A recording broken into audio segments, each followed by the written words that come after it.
कभी कोई वैष्णव मिले, कभी कोई संत मिले, कभी कोई श्रेष्ठ जन मिले, सदा उनसे वैष्णव का एक ही प्रश्न होना चाहिए, कृष्ण प्राप्ति करम शाश्वत साधनम तद्वदाधुना। श्री कृष्ण को हम कैसे प्राप्त कर पाएंगे, कृपा करके हमें ये बतलाओ। बंधुओं, एक विषय महाराज जी मन में चित्त में कभी कभी उठता है।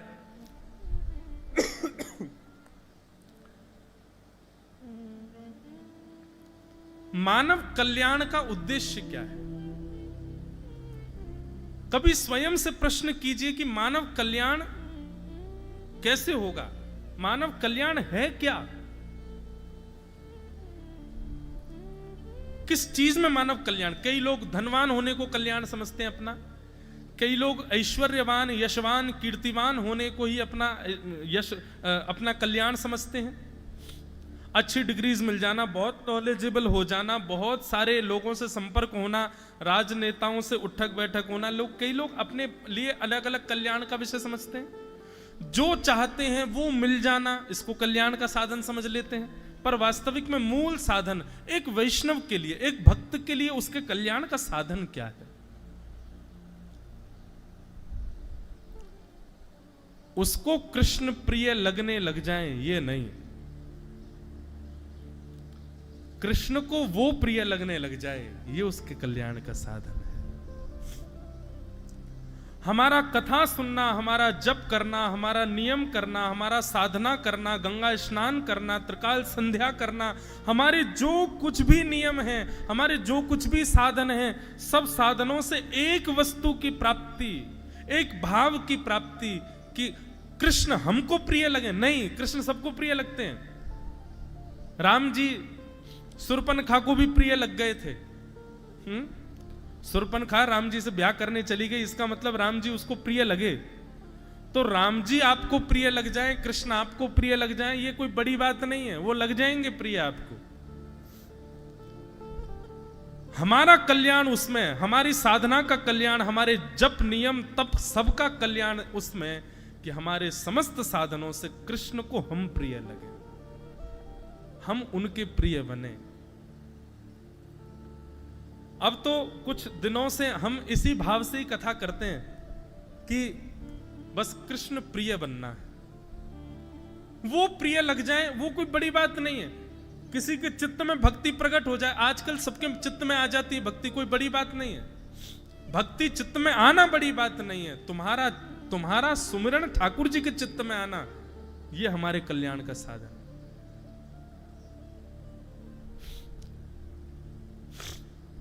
आज जब सुबह महाराज जी त्र्यंबकेश्वर जा रहे थे, हम विलंब हो गए यहां पर, फिर आज इतना ट्रैफिक, तो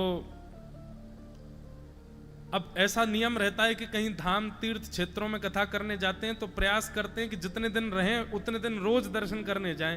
पहली बार ऐसा है कि त्र्यंबकेश्वर नासिक में आकर के नित्य दर्शन, हम तो यहीं महादेव को देख लेंगे, पर मन में बार बार भाव आ रहा था, हे महादेव आप कैसे भी करके हमको थोड़ा समीप बुला करके दर्शन दे दो। आज हम आपके थोड़े समीप आ जाएं, तब समझेंगे कि आप हमसे प्रसन्न हो।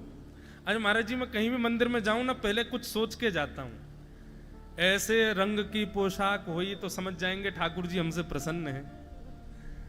आज ठाकुर जी ने ऐसी माला पहन रखी होगी तो समझ जाएंगे ठाकुर जी हमसे प्रसन्न है। आज यदि ऐसा ऐसा कुछ हो गया तो हम समझ जाएंगे कि ठाकुर जी हमसे नाराज हैं। ये पहले ही चिंतन में सोच के चला जाता हूं मैं। तो आज जब त्र्यंबकेश्वर जा रहे थे, खूब गाड़ी भगा रहे थे हमारे जो चालक थे कि समय से पहुंच जाएं, ठाकुर जी का श्रृंगार प्रारंभ हो जाएगा, फिर स्पर्श का सबको अधिकार भी नहीं है, पर महाराज जी की आज्ञा से सबने थोड़ा कहा तो बोले ठीक है, थोड़ा समीप से दर्शन हो जाएगा। तो जैसे ही मन में भाव कर रहे थे कि हे महादेव, यदि आप वास्तव में हमारे 1 मास की कथा सुनने आएंगे तो आज अपने गर्भगृह में बुला के हमको दर्शन देंगे, और यदि दूर से ही दर्शन करवा दिए, गर्भगृह बंद हो गया, तो हम समझ जाएंगे कि आप ये कह रहे हो कि तुम कथा सुनाओ, सबको सुनाओ, दत्त भगवान को सुनाओ, जाओ, हम नहीं आएंगे कथा में। पर जैसे ही मंदिर पहुंचे पुजारी जी ने हाथ पकड़ा, ले करके सीधे महादेव के सामने बैठा दिया। बोले लो महाराज। और एक मुद्रा, ये मुद्रा है त्र्यंबकेश्वर भगवान को प्रणाम करने की। इससे महादेव का स्पर्श, इससे नारायण का स्पर्श, इससे ब्रह्मा जी, तुरंत मुद्रा बनवा करके बोले लीजिए प्रणाम करो महादेव को। मन इतना आनंदित होने लगा मानो महादेव कह रहे हो। बोले अकेले नहीं आएंगे, पूरे परिवार सहित आएंगे कथा सुनने। 1 मास की कथा में खूब आनंद करेंगे। आपको हमने ही बुलाया है, खूब भाव से कथा सुनाओ, हम बड़े प्रसन्न हैं। अच्छा चलो ये हो गया। अब इसमें हमने ये सोचा हम तो वीवीआईपी बन के आ गए तो मिल ही गया। रुद्राभिषेक पूरा नहीं, 16 मंत्रों से यदि कोई जल चढ़वा दे महादेव के ऊपर तो हम समझ जाएंगे कि नहीं, महादेव पूरी मोहर लगा रहे हैं कि मैं आऊंगा ही आऊंगा। हमारे साथ मंदर जी भी थे। कोई ऐसा क्रम पहले से नियुक्त नहीं था कि अभिषेक होगा, बस जल चढ़वा दिया था, पर 16 मंत्रों का उच्चारण नहीं किया किसी ने। अब जैसे दर्शन करके हम बाहर आ गए, हमने कही नहीं, महादेव ने कह दिया, बोले बस अब इतने में ही भूल जाओ तुम कि हमने तुमको बुला लिया है, अब अभिषेक वगैरह तो नहीं होगा। पर जैसे ही बाहर गए तो बाहर महाराज जी के कृपा पात्र एक पंडित जी वो आके बोले महाराज जी आप आसन पर बैठ जाओ, हम यहीं रुद्राष्टाध्याय का पाठ कर देते हैं, आप जल का स्पर्श कर दो और रुद्राष्टाध्याय संपूर्ण पाठ करके हम आपके हाथ से छुआ जल ले जा करके त्र्यंबकेश्वर भगवान का अभिषेक कर देंगे। दूसरे भाव की पूर्णता 15 सेकंड नहीं हुए, उतने में तो पूर्ण हो गई। तुरंत मुझे बैठा करके कलश पकड़ा करके स्पर्श करा करके पूरा रुद्राष्टाध्याय 16 मंत्र, मैं तो 16 मंत्र सोच रहा था, संपूर्ण 8 अध्याय का ब्राह्मण देवताओं ने पाठ किया और हाथ से जल ले जा करके त्र्यंबकेश्वर भगवान का अभिषेक किया। मानो मोहर लगा दी महादेव ने, बोले हम आएंगे आएंगे आएंगे, निश्चित आएंगे कथा। तो हमारा कल्याण किसमें है? हम कथा इसलिए सुन रहे हैं, हम इसलिए जप नियम तप साधन कर रहे हैं। हमारा कोई भी नियम हो वो इसीलिए है, कल से महाराज जी की आज्ञा से कुछ नियमों का पालन होगा। एक ही कामना है कि बस कृष्ण को प्रिय लग जाए, कृष्ण को भा जाए, हम कृष्ण के प्रिय हो जाएं, और कोई अभिलाषा नहीं चित्त में। यही मानव का कल्याण, एक वैष्णव का कल्याण का साधन है। इसी के लिए कथा सुनिए। सौनकादि ऋषियों ने नैमिषारण्य क्षेत्र में सूत जी महाराज से प्रश्न किया, श्रेष्ठ से श्रेष्ठ मानव कल्याण का साधन बताइए। हाँ, आप जिस भूमि पर बैठे हैं, ऐसे महाराष्ट्र की भूमि पर श्री नामदेव जी महाराज, संत श्री तुकाराम जी महाराज, श्री एकनाथ जी महाराज, श्री ज्ञानेश्वर जी महाराज, श्री जनाबाई, कैसे कैसे भक्त हुए इस भूमि पर। इनको कृष्ण प्रिय थे, इनको पंडरीनाथ प्रिय थे? नहीं, पंडरीनाथ को ये प्रिय थे। नामदेव जी, तुकाराम जी, ज्ञानेश्वर जी, जनाबाई, इन सबको ठाकुर जी प्रिय थे, ये बात नहीं है। ये ठाकुर जी के भक्त थे, यह भी बात नहीं है। ये ठाकुर जी को प्रिय थे और ठाकुर जी इनके भक्त थे, ये बात है। हमारे उत्तर भारत के एक संत की कहावत है, कितना भजन करो? बोले इतना भजन करो कि मेरा सुमिरन हरि करे। मैं हरि का सुमिरन करूं नहीं, मेरा सुमिरन हरि करें, मैं पावा विश्राम।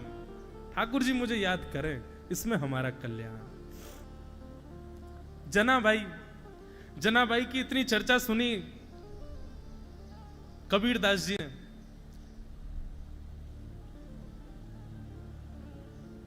भोपाली तो श्री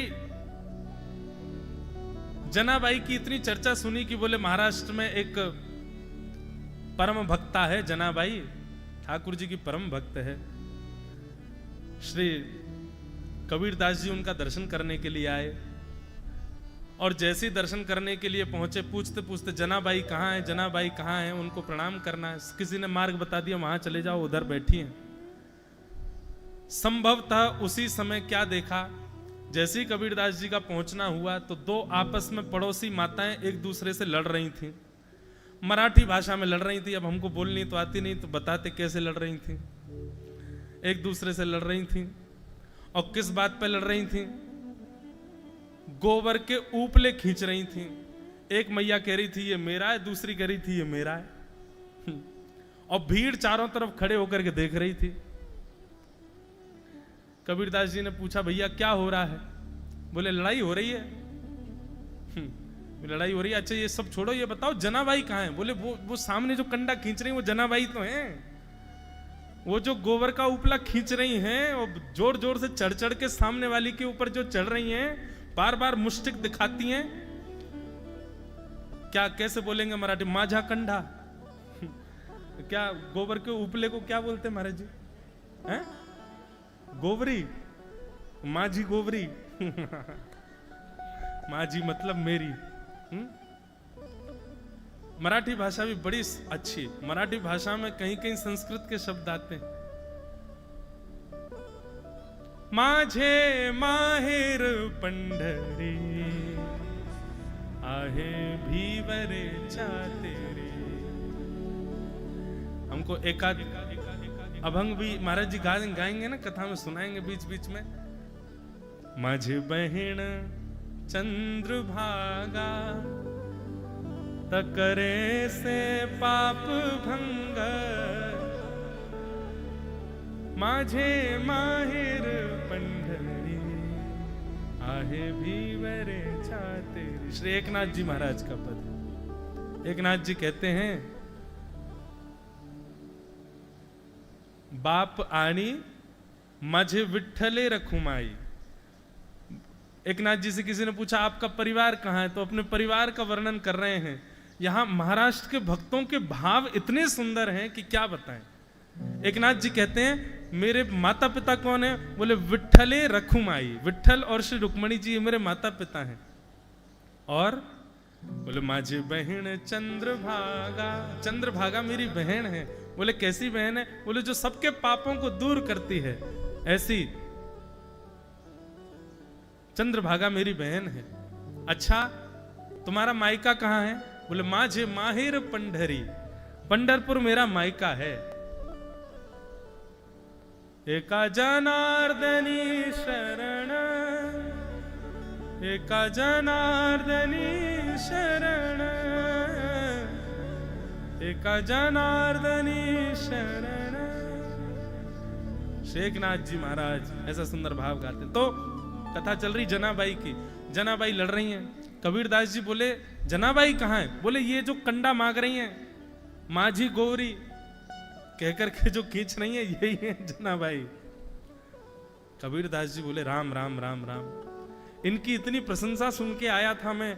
ऐसी भक्ता, ऐसा नाम गान करती हैं, ठाकुर जी से इतना प्रेम करती हैं, इतना लाड लड़ाती हैं, ठाकुर जी का इतना स्मरण, ठाकुर जी इनके संग पल्लू पकड़ करके घूमते हैं। मैंने इतनी प्रशंसा सुनी। बताओ ये तो कैसी विषयासक्त माता है, हैं? गोबर की गोबरी के पीछे लड़ रही हैं, एक कंडे के पीछे लड़ रही हैं। कबीरदास जी के मन में संशय आ गया, ये भक्त कैसे हो सकती है भगवान की? तभी कोई बुद्ध पुरुष गया, उसने जाकर के, कबीरदास जी गए, कबीरदास जी जाकर के बोले मैया आप इतना भजन करती हो, इतना कीर्तन करती हो, इतनी बुद्धि नहीं आई आप में? बताओ गोबर के कंडे के पीछे लड़ रही हो। अरे छोड़ दो, गैया रोज गोबर करती है, फिर से थाप देना, दूसरे हो जाएंगे, काहे को लड़ रही हो? एक आध दो गोबर उसने तुम्हारे ले भी लिए हो तो इसमें लड़ने की क्या बात है? जनाबाई बोली नहीं नहीं नहीं, ये वाला गोबर मेरा है, ये वाला गोबर का उपला मेरा है, वो वाला मेरा है, और वो कोने में जो पड़ा है वो वाला मेरा है। कबीरदास जी बोले तुमको पहचान कैसे कि तुम्हारी है?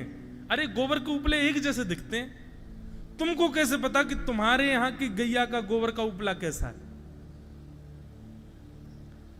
जनाबाई ने एक कंडा उठा करके दिया और कबीरदास जी से बोला इसको कान पे लगाओ।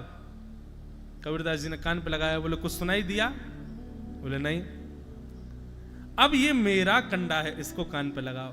जनाबाई का कंडा जैसे ही कबीरदास जी ने कान पे लगाया, विठ्ठल विठ्ठल विठ्ठल विठ्ठल विठ्ठल, कंडे में से ही सुंदर ठाकुर जी का नाम गान प्रकट हो रहा था। श्री कबीरदास जी के नेत्र सजल हो गए, चरणों में गिर गए, मां मुझे क्षमा कर दो, मैं आपके रूप को नहीं जान पाया। अरे मैं तो सोच रहा था कैसी विषयासक्त माता, विषय भोग, विषय संसार की छोटी सी वस्तु के ऊपर लड़ रही है, पर आप तो ऐसी भक्ता हो कि विषय का स्पर्श कर दो तो वो विषय भी भगवान का भोग बन जाए, भगवान का प्रसाद बन जाए। आप तो वो मैया। ऐसी जनाबाई, ऐसे तुकाराम, ऐसे नामदेव, ऐसे एकनाथ, ऐसे ज्ञानेश्वर, कैसे कैसे भक्त हुए हैं इस महाराष्ट्र की भूमि में। उत्पन्ना द्रविड़ेशाहम वृद्धिम कर्नाटके गताम, क्वचित क्वचिन महाराष्ट्रे गुर्जरे जीर्णताम गतः। भक्ति का जो परिचय है वो महाराष्ट्र में पली बड़ी है। इसीलिए हम भले ही उत्तर भारत से आते हैं, पर इस बात को हम स्वीकार करते हैं कि हमारे उत्तर भारत से कई गुना, कई लाख गुना श्रेष्ठ भक्ति का संचार महाराष्ट्र के वैष्णवों के हृदय में। सबसे बड़ी बात महाराष्ट्र के भक्तों में क्या है? दीन बहुत हैं, सरल हैं, सहज हैं। हमारे यहां भक्ति आती है तो आडंबर संग लेके आती है, लेकिन भक्ति वही श्रेष्ठ मानो जहां आडंबर ना आता, जहां पर ज्यादा प्रकाशित या प्रभावित होने की इच्छा ना आती हो, जहां पर सहज, सरल और दैन्य भाव आता हो, समझो वो भक्ति परिपूर्ण पुष्ट होके आई है आपके पास। और ऐसी भक्ति महाराष्ट्र के भक्तों में देखने को मिलती है। निश्चित माने हम तो यहां दीनता की भिक्षा लेने आए हैं आपसे कि हमको भी थोड़ा दीन बना दो, हम भी थोड़े सरल सहज आप लोगों की तरह हो जाएं।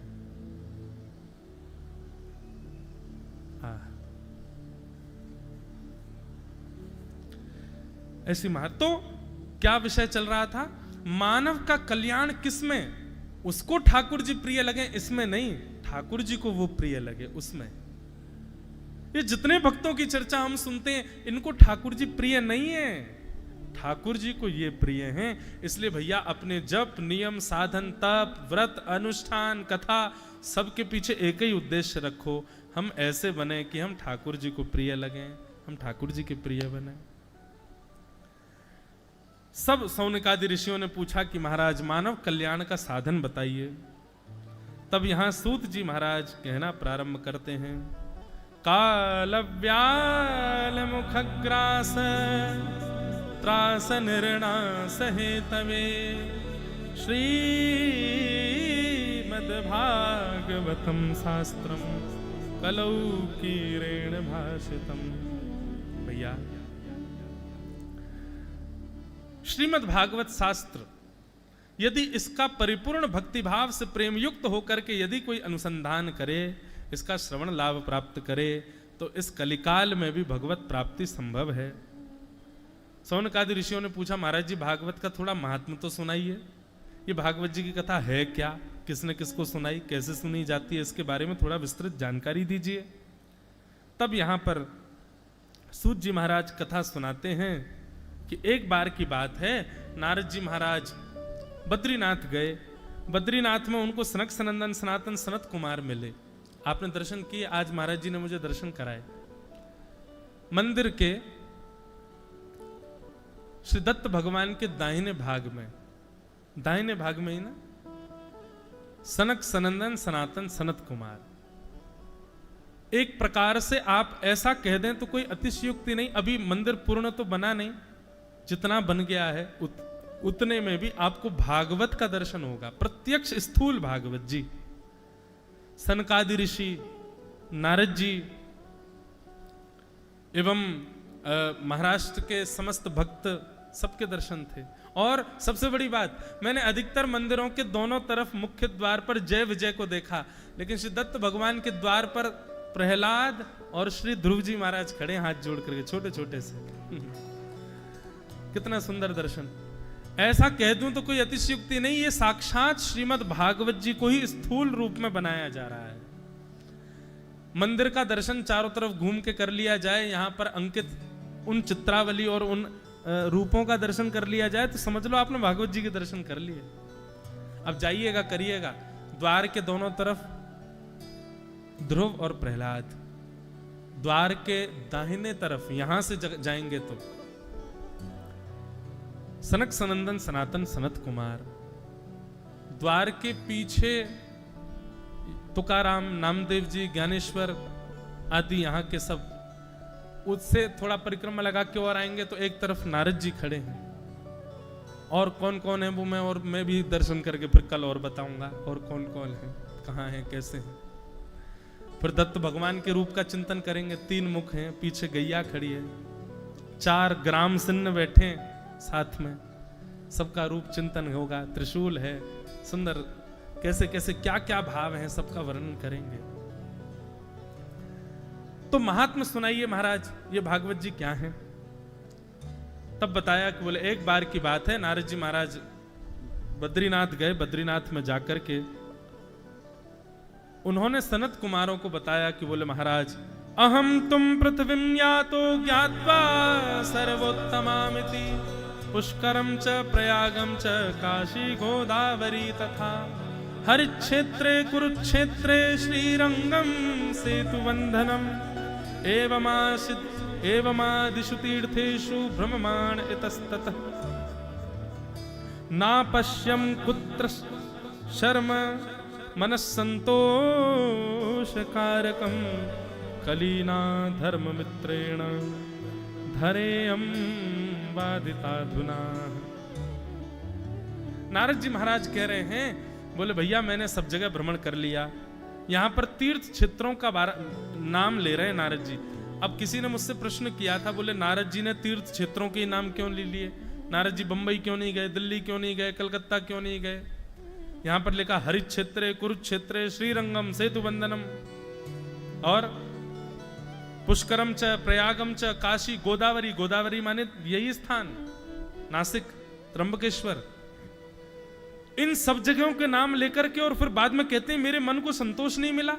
नारद जी शहरों में नहीं गए, तीर्थ क्षेत्रों में जाकर के कह रहे हैं मन को संतोष नहीं मिला। नारद जी कह रहे हैं भैया बस इतना समझ लो, जो तीर्थ क्षेत्र मन को सुख देने वाले हैं वहां जाने पर जब मन असंतुष्ट हो रहा है तो बड़े बड़े शहरों की तो हालत ही क्या होगी। जब तीर्थ क्षेत्रों में जाकर के मेरी ये स्थिति हो गई तो बड़े बड़े शहरों में तो पाप किस स्थिति में पहुंच चुका होगा उसकी तो पूछो ही मत। कहीं ना कहीं आपको ये बात स्वीकार करनी पड़ेगी कि बड़े नगरों से अधिक तपबल और वायुमंडल पवित्र इन तीर्थ क्षेत्रों की, इसलिए यहां आकर के जो व्रत करोगे वो आप घर पे करने से नहीं मिलेगा उसका फल। यहां का व्रत नियम एक अलग आभा, प्रभा और ओजता को लेकर के रहेगा। नारद जी महाराज बोले भैया कलयुग ने सबको अपना मित्र बना लिया है, कलयुग सबके ऊपर सवार हो गया है। आदि आदि कलयुग का वर्णन करते हुए नारद जी बोले मैं घूमता घूमता जैसे ही वृंदावन गया, वृंदावन में मैंने क्या देखा, एक युवती परम सुंदरी बैठी है और उसकी गोद में 2 वृद्ध लेटे हैं। उस युवती ने मुझे तुरंत रोका और रोक करके कहा भो भो साधो क्षणम तिष्ठत मत चिंतामपि नाशय दर्शनम तव लोकस्य। हे साधु आप रुकिए, मेरी चिंता का विनाश करिए। मैंने पूछा हे सुंदरी तुम कौन हो, रो क्यों रही हो, तुम्हारी गोद में 2 वृद्ध क्यों हैं? तब उस सुंदरी ने अपना परिचय देते हुए कहा अहम भक्ति ख्याता इमो में तनयो मतौ ज्ञान वैराग्य नामानो काल योगेन जर्जरो। मैं भक्ति हूं और ये दोनों मेरे पुत्र हैं, ज्ञान और वैराग्य। वाह, कलयुग के प्रभाव से मेरे दोनों पुत्र जर्जर हो गए हैं, जीर्णता को प्राप्त हो गए, पर मैं अभी भी नवीन एव बनी हुई हूं। क्यों? वृंदावन पुनः प्राप्य, वृंदावन आकर के मेरा स्वरूप तो नवीन हो गया, पर मेरे पुत्र अभी भी वृद्ध हैं। क्यों? क्योंकि लोगों में भक्ति भाव प्रेम तो बहुत है पर ज्ञान और वैराग्य नहीं है। इसलिए परंतु एक बात सदैव याद रखिएगा, मां प्रसन्न तब रहती है जब पुत्र प्रसन्न हो। यदि आप स्वयं को भक्त कहते हैं पर भक्त कहने के बाद भी कहीं ना कहीं आप विचलित हो, आप अपने चित्त से अस्वस्थ हो, आप कहीं ना कहीं आपकी बुद्धि कुंठित रहती है, असमंजस में रहती है और आप अपने आप को भक्त कहते हो, तो निश्चित है कि आपकी भक्ति प्रसन्न नहीं है। और भक्ति की अप्रसन्नता का एक ही कारण है, ज्ञान और वैराग्य की शून्यता, उनकी सूक्ष्मता। भक्त का स्वरूप कैसा होता है?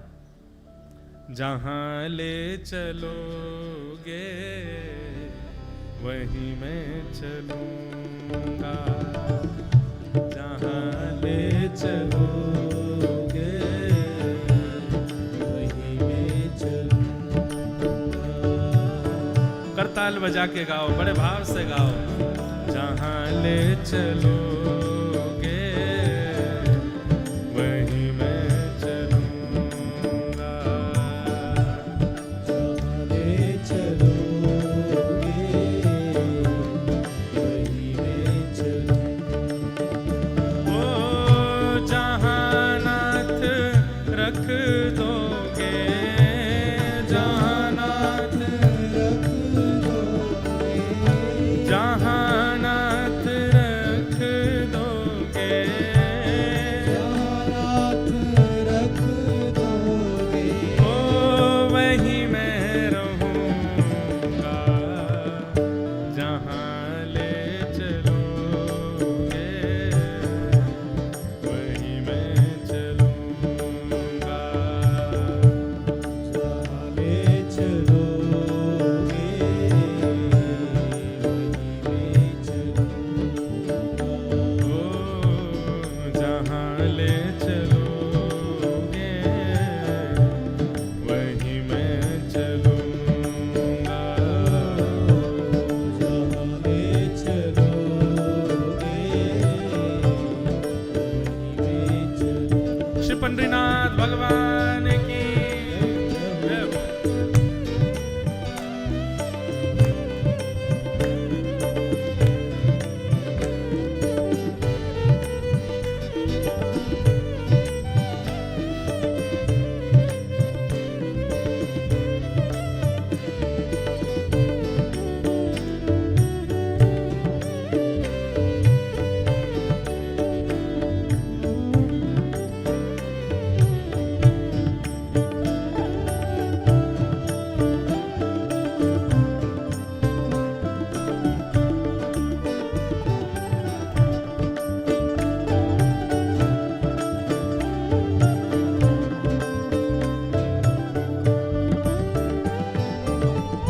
न कोई शिकायत,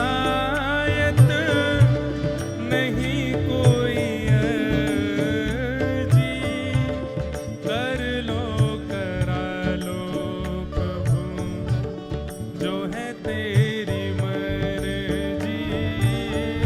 न कोई शिकायत, नहीं कोई अर्जी, कर लो करा लो जो है तेरी मर्जी। न कोई शिकायत, नहीं कोई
कोई शिकायत नहीं होती। और भक्त कैसा होता है? यदि वो कुंठित है, विचलित है, भयभीत है, संकोच युक्त होना अच्छी बात है, भयभीत होना अच्छी बात नहीं। संकुचित है तो कोई बात नहीं, अच्छा है, संकोच तो गहना है, पर भयभीत नहीं। यदि वो कुंठित है, विचलित है, असमंजस में है, भयभीत है, तो इसका मतलब उसकी भक्ति जो उसके चित्त में है वो निराश है, और उसकी निराशा का कारण ज्ञान और वैराग्य दोनों वृद्ध हैं। इसलिए बंधुओं, ये कथा सत्संग इसलिए जरूरी है। अब लोगों को लगता है कीर्तन कर लो, नाच लो, गा लो, हो गया। नहीं, उससे काम नहीं चलेगा। भक्ति आप केवल उतने मात्र से नहीं भक्त बन जाओगे। भक्ति के दोनों पुत्र ज्ञान और वैराग्य जब तक युवान चित्त में नहीं होंगे तब तक भक्ति आपको सुख देने वाली नहीं होगी, और आपसे ठाकुर जी को सुख मिले ऐसा भी संभव नहीं हो पाएगा जब तक भक्ति प्रसन्न नहीं होगी। आप फिर कैसी भी सेवा करो, ठाकुर जी उसको स्वीकार ही नहीं करेंगे, क्योंकि आपके चित्त की भक्ति प्रसन्न नहीं है। और चित्त की भक्ति प्रसन्न कब होगी? जब ज्ञान और वैराग्य दोनों चित्त में होंगे।